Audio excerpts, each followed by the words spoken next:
It is the Mike Show. It's the Monday edition of the program. We have Bruce Montgomery, who produces a podcast called Road to Retail. We're going to talk with Bruce about his podcast and what you guys focus on and feature. And then we also have Chris Sadler. Chris, no stranger to me. He is the founder, and are you president, CEO? How do you identify yourself? Manager. Okay.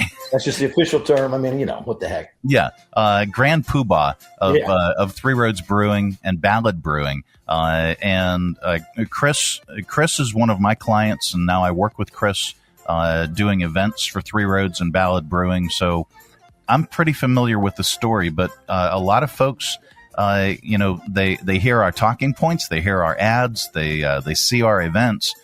They've been to the tap room where they tried our beer, but we want to find out specifically from Chris how it all developed and how it got started, and then we're going to talk about building successful brands. That's all coming up in this segment. And Bruce, I'm immediately thinking, yeah, this might take more than 10 minutes. I mean, yeah. And again, you're the boss, Mike. Thank you so much for bringing me on today to speak with you and Chris about what goes on in the emerging brand world. And I'm a big fan of Chris's operation, and I continue to submit my resume as taste tester, and it keeps getting rejected. So I don't know why. Mike, I don't think we've actually seen that application, Bruce. That must be the problem. Are you sending it to the right address? Well, I'm sort of from the Amish community from a technology standpoint, so it's probably going to your spam filter. Well, as long as you keep coming in and tasting. Oop, Chris, you're muted. Yeah, Chris, you muted your mic. I must have hit the thing. You've got the official taste tester moniker. I love it. That comes with a T-shirt and a parking place. Excellent. That's exactly right. We got plenty of those. Well, thank you guys for joining us on the program. We really appreciate it. Chris, let's talk about the Three Roads story. Yeah, I can give you a thumbnail pretty quickly about. Basically, we formed in 2017 in Farmville, Virginia. We opened our doors September 15th, soft opening. I think October 21 was our hard opening. And realistically, it started as there's six of us that started the brewery, and it was as much an economic development opportunity or objective as anything else. Farmville is a two-college town, and it seemed to us that they were doing everything they could to avoid being a college town. And we started the brewery as much as anything to prove that that there was room in the market for bars, restaurants, and the like, and to enhance the offering, the entertainment offering in the market. And beer was, I have not met a beer I didn't like. And so it seemed natural. And it was all the rage at that point in time. And, we were towards the end of the, let's call it the craft brewery revolution, and so Farmville was wonderful. We found a great space in the old Southern States building, the old tobacco prizery. They've converted it to loft apartments up above. And so we've got the basement area. We've got a great beer garden. The objective was to brew great beer, which I think we do, and to have a pub-like atmosphere where you can really basically, all walks of life come together in the tap room. And that was the objective. And the second step of that is about a year or so into that, Ashley Kirshner with DLA, which is the Downtown Lynchburg Association, approached us.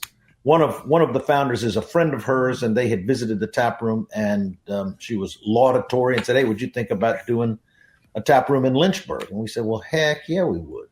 And that's where the tail started to wag the dog. And now we've got a big tap room, and the founding brewer, David Steves, who is a great brewer, suggested that if we were going to build another one, that we build a big one. And so we've now got a big brewer. We're brewing a hell of a lot of beer. And we love Lynchburg, and Lynchburg is growing, and we've been a part of that town. And I love that space. I mean, it's an old auto dealership from the 30s or 40s, and or maybe even before that. We've got a mural of the old dealership, in one of the rooms in the tap room. But that's been a lot of fun there too, and that has spurred us to push hard into branding and into distribution, which takes us into a whole new realm. And that's kind of how Mike and I Bruce and I got together, is talking about branding and how to build a brand. And, I've had the benefit of talking to Bruce on many occasions, and also the benefit of seeing these questions. And, a lot of the stuff that that you work on is stuff that as you start a business, you don't really think about. I mean, one of the questions I think you wanted to talk about is how important is differentiation? Well, when I started, we were different because we were the only tap room in the market. That was it. Now we have to think about how do we differentiate ourselves from all the other brands on the shelves and all. And I think that's where it really starts to play in, is when you try to expand your marketing to more than just your tap room. Your tap room is local. People come there because they like the feel, they like the sound, they like the beer, but at some point, everybody's got good beer. So how do you differentiate yourself from the other guys that have good beer? And let's talk about that, Chris, as far as from the manufacturing point of view, because you touched on this in the earlier part of the segment about how Lynchburg, you build it bigger. It is a for sure when you go to not only the tap room, but you look back in the brewery. It is a much bigger operation. It is a manufacturing plant for sure. Let's talk about the manufacturing aspect. Let's talk about the distribution aspect, and then how do you differentiate? How do you make a better beer, or a beer that folks are going to enjoy, not just in the tap room, but out in the community, where they're literally going to seek it out and find either another establishment or find a convenience store or a grocery store that carries it? Well, that's a $64,000 question. How do you convince people to do that? What is the story that you tell? Branding is more, it's that you've got to have, people need to have a reason to try your brand. They need to, from all that I read and all the talk and all of them, and that, you need to be aligned with their value system in some way, shape, or form. So it's more than just the beer. I've heard it said many times before, is you got to get to a certain level of beer. You've got to have a certain quality. But beyond that, it's really all, promotion and marketing and branding. The manufacturing, we now have significant capacity, and we are working hard to fill that capacity. And to fill that capacity really just means we need to sell more beer through distribution. And so I see it as you got your tap rooms, which are your local establishments. They are part of who you are. And the next step is, how do you then convey that to somebody who may never visit the tap room? Well, and then my question is, when how do you approach then the retailers, the convenience stores, the grocery stores? How do you convince them to carry your brands? Well, it starts off. We started locally, and so that's relatively easy from a sales pitch standpoint. It's, hey, we're right down the street. We're your local brewery, and there is a general, what would I say, predisposition to want to, buy local. And so that is a big help. And then as you expand those circles, it becomes more difficult. How do you, one, we can point to our sales locally and say, oh, God, we're selling like hotcakes in XYZ retailer. That's always a good story. But then what differentiates you? How do I get my customer? How do I get your customer into your store to buy my beer? That's, I think, the hard part is, and it was kind of scary. The first distribution we did was we did it, on our own, so to speak. That's not legal in Virginia, but it was, for all intents and purposes, we were distributing our own beer, and that's all the beer that our distributor was distributing. And, first sale to a retailer, we're jumping up and down, we're all excited. Then you realize that you've got to bring the customer into that store to then buy that beer from the retailer. And so your job has really just begun. And that's what we're playing with right now, is how do we, market essentially, on two levels, right? We want to bring people into the tap room, and then we also want to sell beer to people in markets that have really have never been to our tap room. So absolutely, Virginia, the beaches, whatever. How do you? And that's what we're toying with, and we've got a big launch coming up that I think will be very interesting to see how that all works. Yeah. So Mike, this is sort of how I crossed paths with Chris on Road to Retail. My co-founder, Tracy Priest, and I, we've been in sales and marketing and consumer packaged goods since the early 90s. And during COVID, Tracy called up and said, "Do you have any time?" And I said, "Dude, I got plenty of time right now. No one's doing anything." So we started focusing in on small, challenger, and emerging brands and said, these folks all sort of have the same challenges and initial questions. And I crossed paths with, our podcast, Road to Retail, we're on, we're not as big as the Mike Show, but, out on Spotify and YouTube and Apple Podcasts. And we interview founders, leaders. We interview investors who invest in these emerging brands. We invest in we interview retailers. What are you looking for in an emerging brand? And I stumbled into Chris because I saw an article about how Three Roads was starting to get into stores, which is what I've been doing the majority of my career. And I was already a fan of their product. So I left a note at the Lynchburg tap room and said, "Hey, if you guys ever want to talk about this, I'd be glad to spend some time with you." And Chris and his team have been very eager listeners, and it's complex. And, Chris can talk about the multi-tiered, archaic, in my view, distribution system. But in terms of generating that brand awareness and then driving trial, because once you get into a retailer, there's something called the hurdle rate, the velocity hurdle rate. What does that mean, Bruce? It means every retailer has a different metric or evaluation point, and you need to be selling a certain number of units or a certain number of dollars per store per week. And usually in every set in a store, it's called a category, whether it's beer or cookies or laundry detergent. And each of those buyers assigned to the category, their shelf space is an open competition every day. And usually the top 80% of SKUs, which are the individual sizes of anything, again, beer, Advil, a 12 count is different from a 24 to a 50. The top 80% of SKUs in a category are usually considered safe, and the bottom 20 are vulnerable to being discontinued or replaced. So most retailers will give you 6 to 9 months to be hitting hurdle rate. And you've got to do everything in your power to get there, because you generally won't get a second at bat with a retailer if you get thrown out. So as Chris was saying, marketing it's about a lot more than just having a fancy logo. I mean, sometimes your packaging can work against you because it looks too similar to everything else, right? Right. So when you hold something in your hand, it can look beautiful and you're like, man, this is awesome. But until you go put it in your category set with all your competitors, you may look up and go, damn, everybody's orange. Yeah. Or no one can read my logo. Because when you have a person who walks into the beer cave at the XYZ store, unless they're really committed to you, they want to find it fast. Most shoppers are lazy, and most shoppers in every category have what's called the evoked set. What does that mean?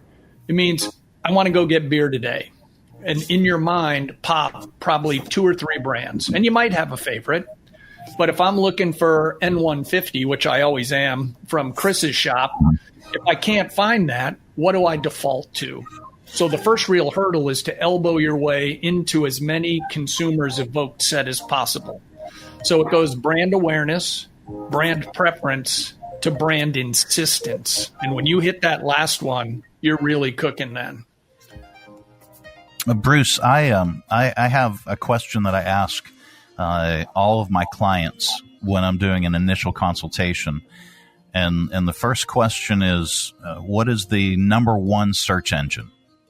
And most people will say Google or Bing or this or that. And no, it's not. That's incorrect. The number one search engine is the human brain. So if you know the brand, if you know the product, if you like the product, and it could be anything. It could be, I have a blowout. I'm in this part of town. I know who to call to come and help me with this.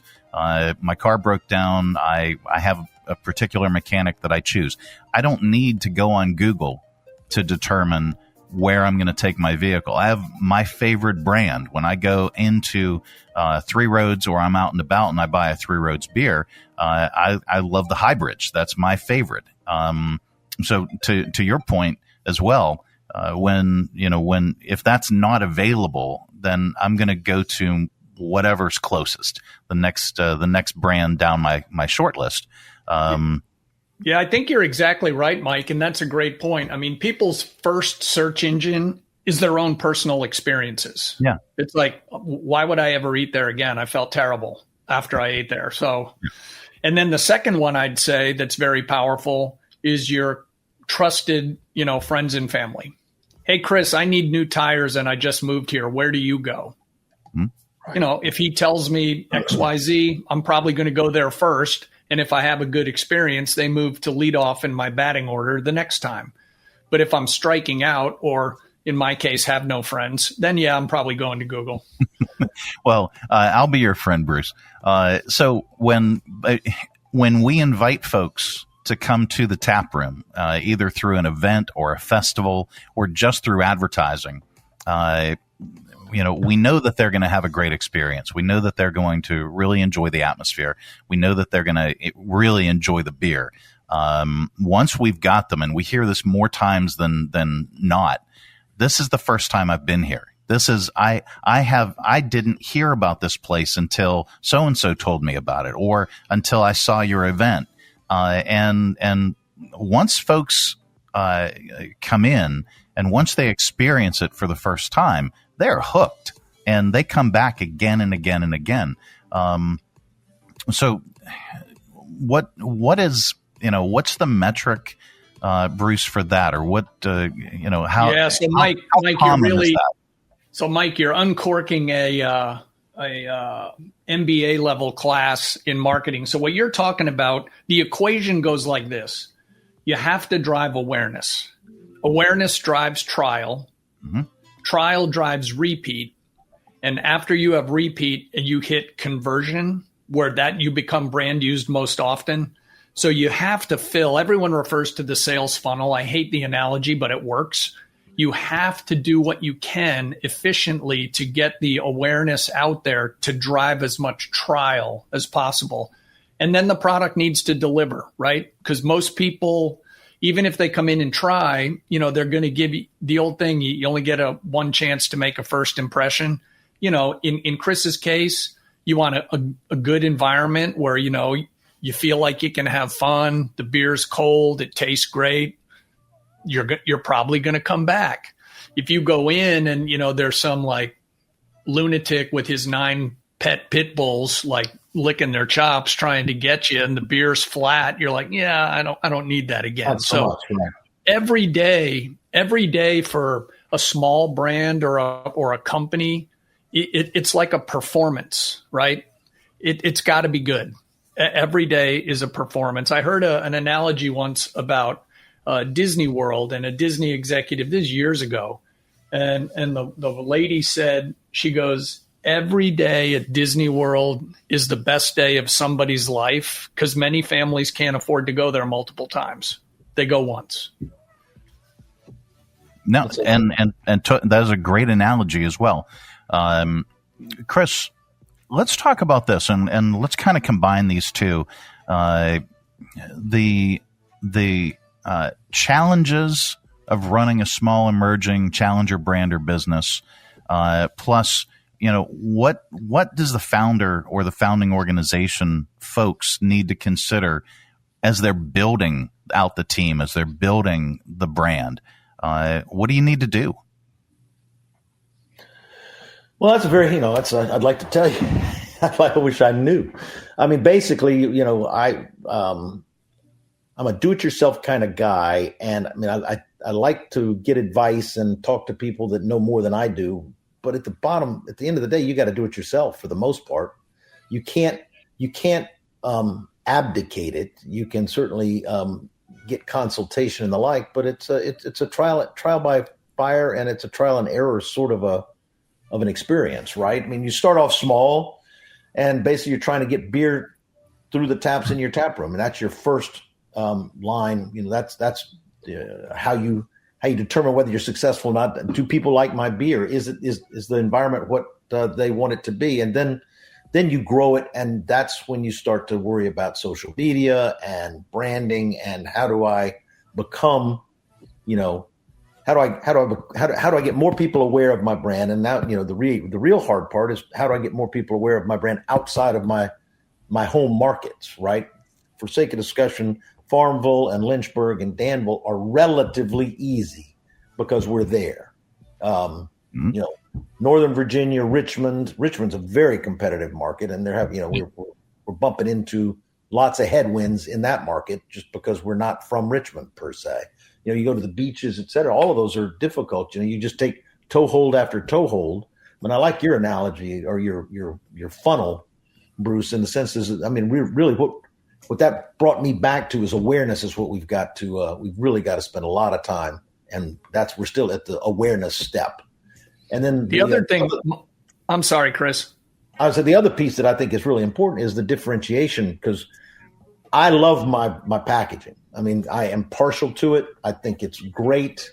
I like where it came from, which is an interesting story in itself. But if it's sitting on a shelf, it's not easy for me to find it, and I know it. I know it like the back of my hand, and so there is some need to somehow make it pop, differentiate ourselves in some way, shape, or form. So we went to law. So basically, as we started, we were not distributing, we're not canning, we're not doing anything, but we wanted posters of our beers. And so I went to Longwood University's design lab. So anybody going into graphic arts or whatever was basically had to run through this class that is supposed to mimic or look like, the real market, right? And so 5 kids did 5 different labels, and I kept all the original labels, but this one gal, her name is Rachel Hansen, did the fog light, and she did it in the purple, blue, the kind of the psychedelic sorts of colors. You can see it right there. That's exact. And so I liked her coloration, and so she took over the rest of the labels and colored them. So the hybrid is the same hybrid we had. The top-down blonde is the same top-down blonde. I can't remember the 5 of them. It was N150, Hybrid Chalice, Fog Light, Top Down Blonde. Those were our flagships. And then there was another one called we had a red ale or something that didn't quite make it through the poster phase. It did not come into the flagship genre. And we're coming out with a new beer called Destination, and it's going to be very interesting because the label is completely different. I think it's really clean, and I think we're going to put we are putting a lot of effort in taking the game up a couple of notches as it relates to promotions, advertising, graphic arts, the look of the can, all of that stuff. So, Mike, one of the things Chris said that's super interesting and important for any of the brands that Tracy and I have seen is if you're small, the first thing you need to do is project out and defend your home markets. There are conferences. There's one called Expo West, which is held each year out in Anaheim for 3 days, and it's like Woodstock for small, emerging, natural, organic brands. It's massive. It's overwhelming.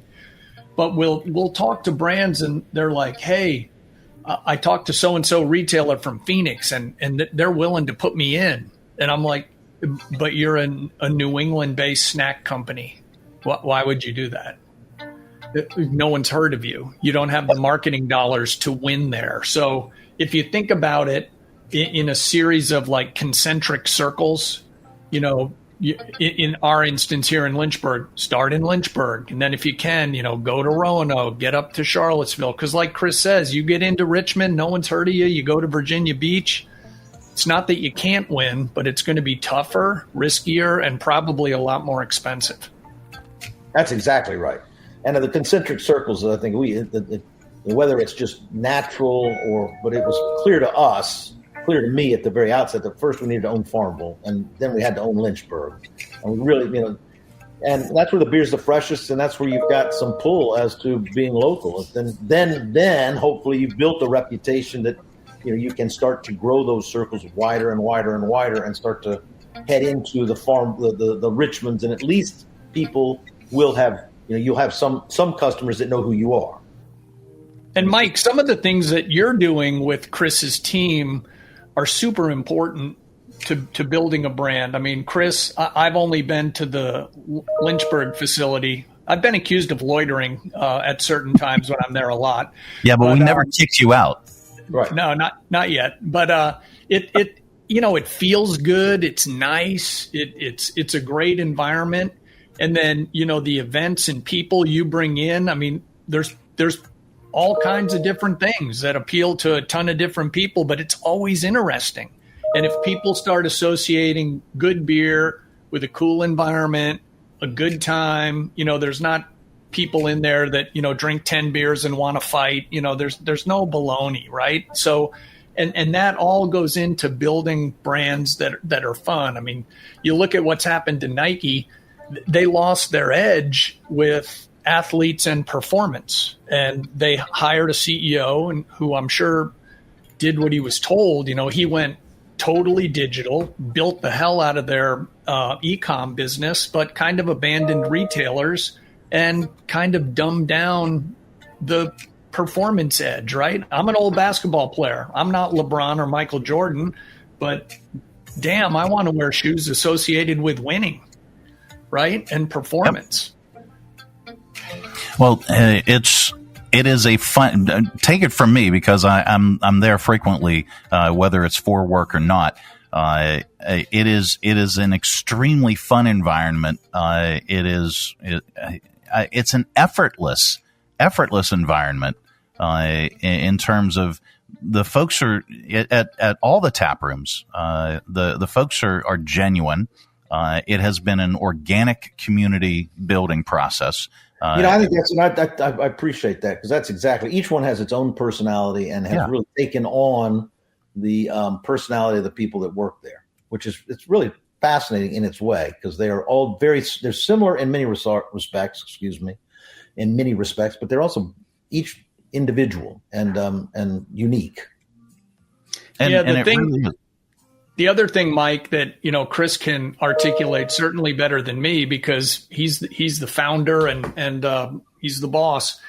One of the things that we see with lots of small challenger emerging brands is they either lack funding, or they're so determined in their one little niche or the cause they're supporting, which is all great. But if they can't sell at a high enough velocity in a retailer, they're going to get dropped. There's all kinds of theme-based brands or cause-driven, and some of them, a lot of consumers will tell you, they'll be like, oh, yeah, I'll pay an extra 10 cents a pound for coffee that helps the farmer. And then it comes showtime in the aisle at Kroger, and they're like, I'm not paying an extra 10 cents a pound. Well, that's the trouble. That's the trouble with surveys, right? Surveys, everybody lies. Oh, yeah. Right. You do that. I definitely buy that. If you do that, I'm behind you 100%. Yeah. Never One of the things that, Tracy and I see a lot is we see that, founders' expansion plans or this or that, there's more resilience in their plan than in their bank account. And, sadly, money's kind of the gas and oil that runs the machine. You need a good product, you need a good team, but you got to have some dough to get the word out, or you have to have super deep pockets where you're like, you know what, if this takes me 10 years, so be it. Not a lot of people that are entrepreneurs and successful are used to lighting money on fire and just waiting and waiting and waiting. Oh, no. They're very definitely used to lighting money on fire. The waiting part's the hard one. They want immediate turnaround. I light it on fire, and I want the fireman to come in with the fire extinguisher and take me out. Well, Tom Petty said the waiting is the hardest part, Chris. Exactly. Exactly. Let's talk about that. Let's talk about the financing of a business, the raising money, and even committing your own money and loans. I have done all of the above to build my brands. I have been an owner in broadcast 100% from the year 2000. Prior to that, in 1995, I had my first opportunity to be a part owner. Our CEO at the time probably shouldn't have told me how much money we had in the bank, because I went on an aggressive expansion plan. That succeeded. We built an incredible brand over the next 3 years, and we were poised to continue to grow, but a larger brand discovered us and made us an offer that we couldn't refuse. So we ended up selling after only 3 years. That's everybody's dream, right? Even if you don't want to sell, you want somebody to want you. Yeah. Well, and it was a courtship that just couldn't be ignored. After a while, we were an employee-owned company. There were 13 of us, and it just eventually got to the point where it was to benefit the shareholders. We could not pass up this offer. It would not have been part of the fiduciary responsibility to ignore their offers again and again and again. But getting started and then pivoting, and everybody has checks, and we all went our separate ways. I put mine into my own business, and maybe that wasn't the smartest thing. I took 100% of the check that I received and put it right back into another business. That's burning the ships, baby. That's what they did with the Trojan War. It's like, guys, you're fighting your way home. You don't have any choices. That's what Elon Musk did. Didn't he take all his money out of PayPal or whatever he did and put it into Tesla or whatever his next venture was? He was not uncommitted. And that was it for me. But for brands like Three Roads and for other businesses, Chris, what's your advice as far as the financing of a business, or raising money, or committing your own money? Or money is very difficult to raise. You're going to find friends and family close by. I mean, the difficulty, depending on, what I wanted and what's important to me is I didn't want to. You can't do this stuff by committee. It's nice to have people to help you, to bounce things off of, et cetera. But ultimately, I don't play well with others in that regard, and so I didn't want to. But we got 50 or 60 investors, small investors. We wanted local ownership. It's 100% privately owned. I funded the vast majority of it, and all of our employees, or most of our employees, have some ownership. And so that's the important part to me. And you just got to be cautious as you expand. You can't just spend money willy-nilly. And there is a tendency, if people raise money from outside and are able to do that successfully, I think that you become, it's kind of like you were talking about, if you know how much is in the bank account, you can get silly. You can get a little careless. So if I may, Mike, Chris's example with him as the primary funder and founder and the guy who can call the shots is really important, because on our podcast, we've interviewed some investment bankers and investors about what they look for, right? So this is whether it's the latest protein bar, Three Roads, or a medicine.